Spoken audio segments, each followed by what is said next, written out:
Salut à toutes et à tous et bienvenue dans cette vidéo où aujourd'hui on va parler du Mauser suédois 1896. Non, non, je vais pas te le casser, t'inquiète pas, hein, t'inquiète pas. Non, non, j'avais prévu là, j'étais en train de filmer justement. J'allais leur faire un petit cours d'histoire, un petit peu à ma sauce.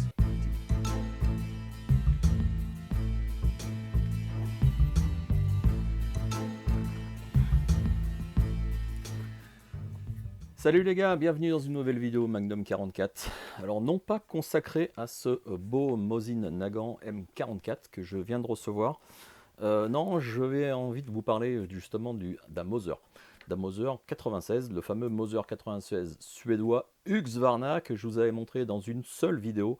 Et j'avais pas fait de suite, j'avais pas donné de suite. Au final, je vais quand même vous en faire une. C'est celle d'aujourd'hui. Puisque j'ai retrouvé des rushs que j'avais fait dans un autre stand de tir, à 100 mètres, même à 200 mètres. Alors, je n'avais pas tiré à 200 mètres avec ce Mauser, et vous allez comprendre pourquoi dans le reste de la vidéo. J'avais eu des problèmes dans la précédente vidéo, dans cette seule vidéo que j'avais fait, en tirant des manufacturés. Il y en avait certaines qui s'étaient disloquées, enfin bref. Vous allez voir ça dans la suite, je l'explique un petit peu dans la vidéo.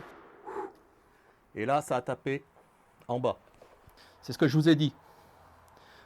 Et malheureusement, lors de cette séance de tir, j'avais beaucoup filmé dans la journée et j'avais plus de piles, j'avais plus de batterie pour filmer les impacts en cible. Bon, je me suis dit, je vais essayer quand même de faire quelque chose, puisque même si les résultats sont pas terribles, et vous allez peut-être comprendre pourquoi, je me suis dit, ça vaut peut-être le coup de faire quand même quelque chose, et peut-être développer, essayer de vous expliquer que parfois, quand on récupère des armes comme ça, elles sont pas forcément super, et les résultats, ma foi, peuvent être décevants, et on se pose la question pourquoi. Certaines armes sont passées, hein, ce sont des armes qui ont 80 ans pour la plupart, hein, facilement. Hein. Le Mauser 96, il datait de 43, il avait 80 ans, hein, en gros, 81 ans. Mais c'est des armes qui ont peut-être dans leur passé beaucoup tiré. C'était le cas sur cette arme. Cette arme, je ne l'ai plus, puisqu'elle a été rendue à son propriétaire donc courant avril. Là, je filme, on est courant plutôt mai, mi-mai. Et l'arme, ça fait un mois qu'elle est partie. Et voilà, je voulais un petit peu vous montrer un petit peu cette séance de tir que j'avais fait dans mon nouveau stand et montrer un petit peu les résultats. Sauf que, comme je viens de vous dire, j'avais pas de batterie, mais je vous ai fait concocter quelque chose. J'espère, je l'aurai fait à la main. Les résultats en cible. Et on en discutera un petit peu après.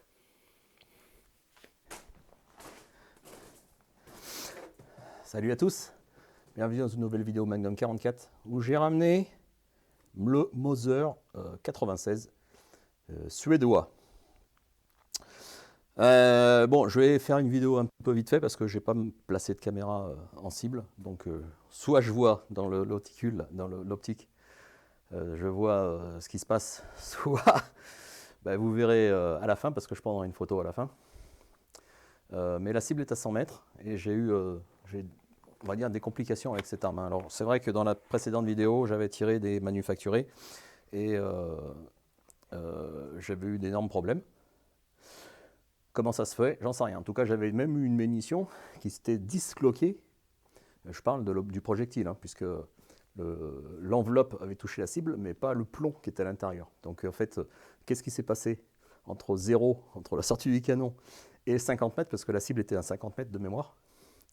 Et bien ça, c'est une grande question. Je ne sais pas. En tout cas, je n'arrive pas à faire ce que je veux avec cette arme. Alors peut-être que cette arme a un canon qui est pas super bon, j'en sais rien. Je suis à gage ouvert aujourd'hui, les amis. Nouveau stand qui va jusqu'à 200. Mais là, honnêtement, si j'arrive pas à faire quelque chose à 100 mètres, j'essaierai même pas à 200. Donc j'essaye des cartouches rechargées.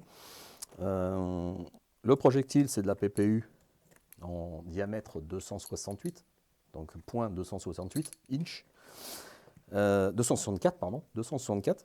Je confonds avec les Carcano, j'utilise les mêmes projectiles. Et puis la poudre, c'est de la N150. Donc je vous dis pas la dose, ça n'a aucune importance. C'est à vous de faire vos doses lorsque vous rechargez. Et je vais essayer donc cette arme à la distance de 100 mètres. Puis on va regarder. Alors, il y en a peu dedans, hein, mais bon, ça marche quand même. Hein, je n'ai pas utilisé d'amorce Magnum. Je pourrais, malgré que les tables de rechargement ne le préconisent pas.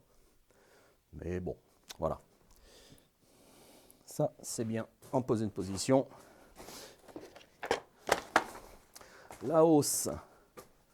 La hausse. Alors, c'est une molette à tourner. Hein. Ça change un petit peu des molettes à curseur. Enfin, voilà.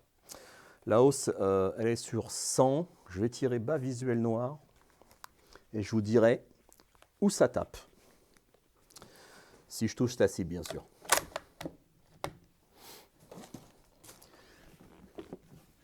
Alors, on va faire un réglage.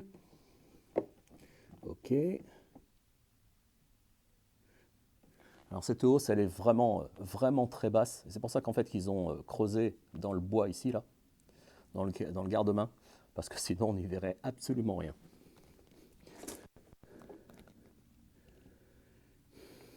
Alors, je ne me rappelle plus comment est la détente, si elle est sensible ou pas. Effectivement, elle est super sensible. Et je suis très bas. Ok, alors on va monter. Vous savez quoi? On va mettre à 200 mètres. Et on regarde. Putain, la détente, elle est impressionnante, quoi.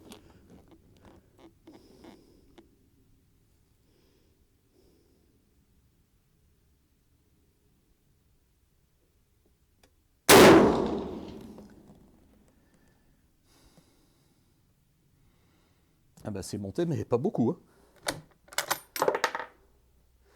Allez, je retente le coup.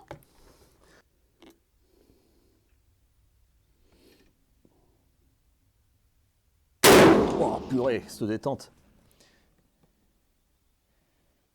Et là, je suis dans le cordon 7-8. Bizarre. Je suis bizarre. J'ai tiré bas visuel noir.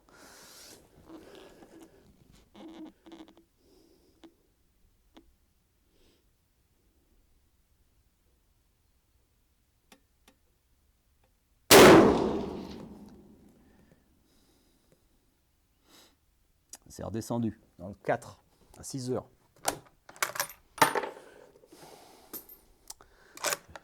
Je ne comprends pas. Encore une fois, je ne comprends pas cette arme. Qu'est-ce qui se passe?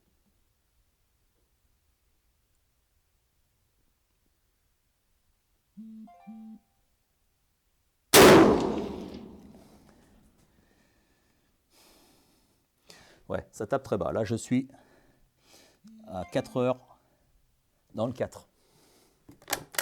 Bon, vous savez quoi? On va monter à 300 et je vais viser, viser le noir encore. On va essayer de faire quelque chose avec cette arme. Hein.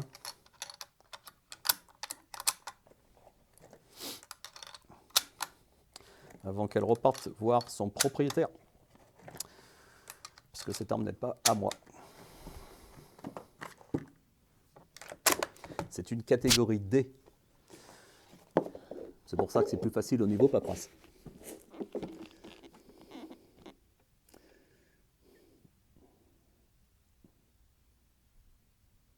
Oh, purée, cette détente, c'est affreux. Je suis dans le 8 à 8 heures. C'est remonté. Je suis sur 3, hein, 300. Alors que je suis à 100 mètres au niveau de la cible.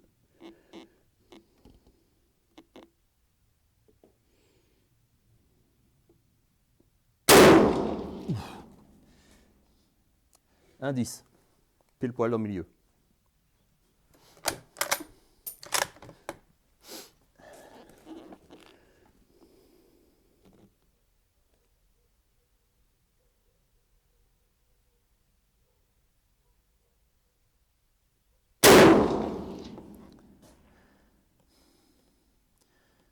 Euh, 8 à 9 heures.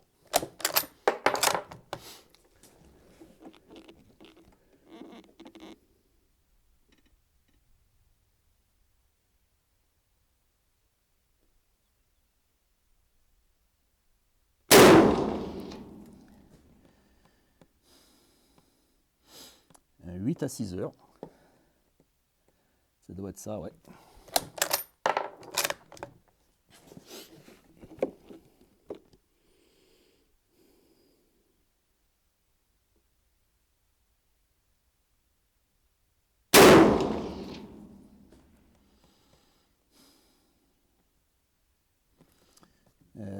Ça doit être un... Je sais pas.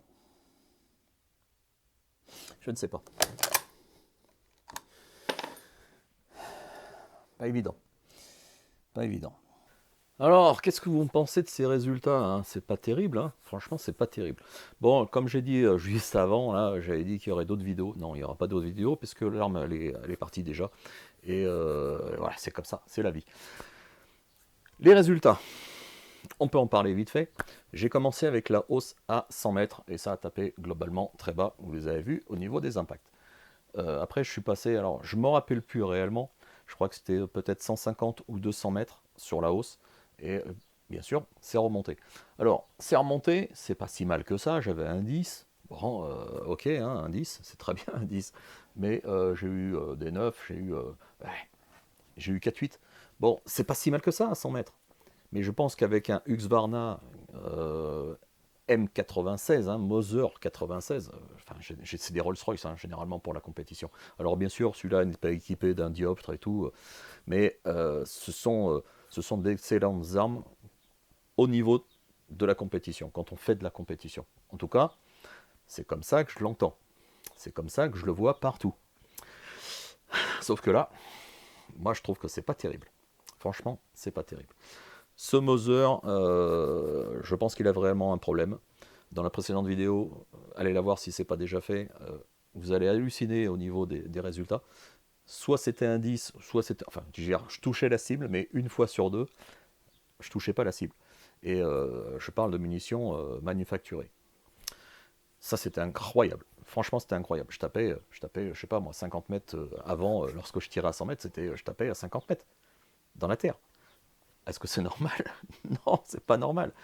Donc je pense honnêtement que ce fusil avait un problème. Alors soit il était allergique aux munitions manufacturées, c'est possible. En tout cas, ça allait beaucoup mieux avec des munitions rechargées. J'ai tiré à 100 mètres, tout était dans la cible. Mal placé, certes, mais c'était dans la cible. Le propriétaire qui l'a récupéré a aussi essayé de son côté. Les résultats étaient plutôt pas mal. Il groupait à peu près ici en bas du visuel noir. Alors, je tiens à préciser aussi, je visais bas visuel noir tout le temps. Hein. Okay. Donc, lui, il tirait, ouais, ça groupait un petit peu quand même par là. C'était pas du tout les mêmes munitions, puisqu'il tirait de la 123 grains la Plua de mémoire. Est-ce que c'est bien? Est-ce que c'est pas bien? Moi, je tirais de la 139 grains PPU partisan. C'est pas des super ogives qui valent très cher, mais on peut obtenir d'assez bons résultats. Vous le verrez si c'est pas déjà fait, dans d'autres vidéos que j'ai fait en SNI avec d'autres armes. Et bon, PPU, hein, il y en a qui se plaignent, c'est comme c'est lié Bello, il y en a qui se plaignent, mais bah, c'est pas cher. Voilà, mais ça marche quand même. Bon, pour revenir à ce Moser 96 suédois, bon, honnêtement, j'étais déçu. Je m'attendais à beaucoup mieux d'une arme comme ça. C'est une belle arme. Est-ce que c'est une arme type collection? Alors oui et non, sur cette arme, je ne sais pas si vous l'avez remarqué, mais au niveau de la crosse, alors c'est pas valable sur celui-là, mais ici il y avait un petit écusson qui n'y était pas. Alors ça n'empêche pas de bien tirer ou pas, hein, ça n'a rien à voir, mais si ça dévalue un petit peu la valeur d'un fusil, justement s'il n'est pas complet, à mes yeux.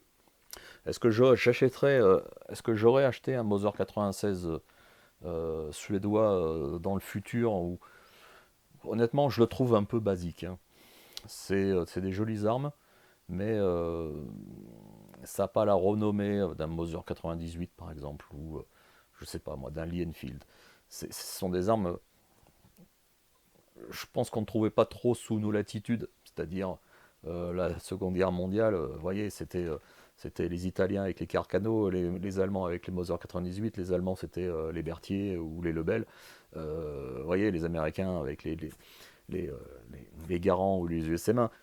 Le Moser 96 suédois, où est-ce qu'il a participé à la guerre? Bon, c'était, je pense, dans les pays nordiques, Norvège, Suède, Finlande peut-être, mais bref, Je m'égare peut-être un petit peu. En tout cas, ce que je peux vous dire, c'est que cette arme, je pense qu'elle avait un problème. Et petit conseil, pour ceux qui veulent acheter une sorte des armes un petit peu typées Seconde Guerre mondiale, comme moi je les aime, il est préférable quand même de pouvoir les essayer. Alors les essayer, c'est bien, mais des fois on peut pas. Sauf que maintenant, avec le passage du SIA, je pense qu'il y a moyen avec votre armurier, et je pense qu'il a tout intérêt à dire oui, c'est de passer cette arme, une arme, sur votre compte SIA, sur votre rack virtuel, et de partir avec. Laisser un petit chèque de caution s'il a peur, et puis vous essayez l'arme. Si ça vous convient pas, et ben vous la ramenez. Moi, c'est exactement ce que j'ai fait avec mon Mosin 80, mon Mosin Nagant Sniper. Je l'ai essayé toute la journée. J'ai essayé plusieurs cartouches, plusieurs rechargements. J'en étais très content. Et puis, en rentrant à l'armurerie le soir, ben, je lui ai dit, je te le prends. Voilà, je te le prends. Je pense que c'est le seul moyen qui peut un petit peu vous faire réfléchir, ou nous faire réfléchir, hein, même moi, hein, pour un achat éventuel. Hein, ça coûte des sous, hein, une arme comme ça. Et des fois, on n'aime pas être déçu lorsqu'on va au stand de tir et que le fusil tire dans les coins. Donc voilà, c'est peut-être une excuse un petit peu bidon de vous faire une petite vidéo sur le sujet du Bowser 96 et de ses déboires. Ça peut amener une côté positif justement en vous parlant de pouvoir essayer ou pas ces armes-là. En tout cas, quand on a des résultats comme ça, c'est peut-être joli là, mais là c'est beaucoup moins. Ça laisse réfléchir quand même. Allez, ciao, à bientôt.